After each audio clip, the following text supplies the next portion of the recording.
Selamat pagi Indonesia.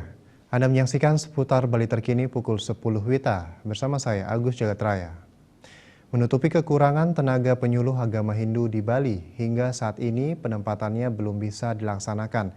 Kondisi itu akibat belum adanya titik temu dan kesepakatan dengan legislatif menyangkut jumlah dan anggaran yang harus dialokasikan. Saat ini keperluan terhadap tenaga penyuluh agama Hindu baik di Bali maupun luar Bali sangatlah besar. Namun pemerintah belum membuka lowongan kerja bagi lulusan tenaga penyuluh dari berbagai lembaga pendidikan. Rektor IHDN Denpasar Nengah Duije menilai hal ini akibat belum adanya keputusan dari pihak legislatif dan eksekutif menyangkut anggaran. Para tenaga penyuluh nantinya akan ditempatkan di masing-masing desa pakraman di seluruh Bali yang berjumlah kurang lebih 1.400. Begitu pula dengan pemenuhan tenaga penyuluh agama Hindu di luar Bali yang masih minim akan diusulkan melalui Kementerian Agama. Kita sebenarnya dari rapat dengan DPRD Bali dan juga dari Dinas Kebudayaan